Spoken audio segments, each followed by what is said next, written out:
Hello dear students, morning ಕ್ಲಾಸಲ್ಲಿ ಬಂದು 8 marks questions importance ಬಿನ್ ಸ್ಟಡಿ ಸಬ್ಜೆಕ್ಟಲ್ಲಿ ಯಾವುದು ಅಂತ ಹೇಳಿದೆ. ಇದಾದ ನಂತರ 4 ಮಾರ್ಕ್ಸ್ ಇಂಪಾರ್ಟೆನ್ಸ್ ಕ್ವಶನ್ ಬಿನ್ ಸ್ಟಡೀಸಲ್ಲಿ ನಾಳೆ ಬರಬಹುದಾಗಿದೆ ಅಂತೇಳಿ ಎಕ್ಸ್ಪೆಕ್ಟೇಷನ್ ಇಡೋದಾಯಿತು ಅಂತ ಹೇಳಿದ್ರೆ ಒಂದು 10 ಕ್ವಶನ್ಸ್ ಇದೆ. ಅದರಲ್ಲಿ ಫಸ್ಟ್ ಒನ್ ಬಂದು ಕನ್ಸ್ಯೂಮರ್ ರೈಟ್ಸ್ ಆ್ಯಂಡ್ ರೆಸ್ಪಾನ್ಸಿಬಿಲಿಟೀಸ್, ಈ ಎರಡರ ಒಂದು ಕ್ವಶನ್ ಎಕ್ಸ್ಪೆಕ್ಟೇಷನ್ ಮಾಡ್ಬೋದು. Next one characteristics of business environment, dimension of business environment, ಈ ಎರಡು ಕ್ವಶನ್ಸು ಇಂಪಾರ್ಟೆನ್ಸ್ ಆಗಿದೆ. Next one controlling stages and limitations of controlling, ಈ ಎರಡು ಕ್ವಶನ್ಸ್ ಕೂಡ ಇಂಪಾರ್ಟೆನ್ಸ್ ಇದೆ.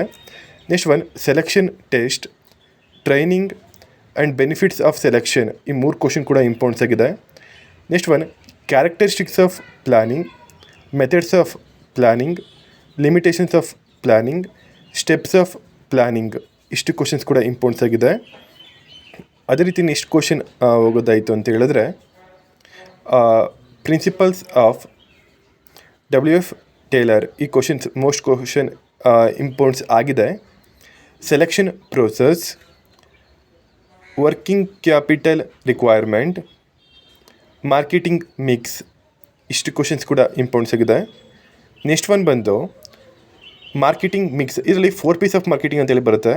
ಪ್ರಾಡಕ್ಟು, ಪ್ರೈಸು, ಪ್ಲೇಸು, ಪ್ರಮೋಷನ್ ಅಂತ ಬರುತ್ತೆ. ಇದು ಇಂಪಾರ್ಟೆನ್ಸ್ ಆಗಿದೆ, ನಿಮ್ಮ ಎಕ್ಸಾಮ್ ಪರ್ಪಸ್ಗೆ ರೀಡ್ ಮಾಡಿ.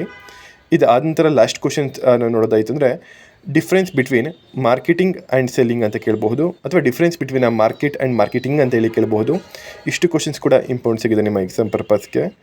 ಸೊ ನಾಳೆ ಎಕ್ಸಾಮ್ ಇರೋದ್ರಿಂದ ಧೈರ್ಯವಾಗಿರಿ, ಇಷ್ಟು ಕ್ವಶನ್ ರೀಡ್ ಮಾಡಿ, ಆಲ್ಮೋಸ್ಟ್ ರಿಪೀಟ್ ಆಗುತ್ತೆ. Thank you.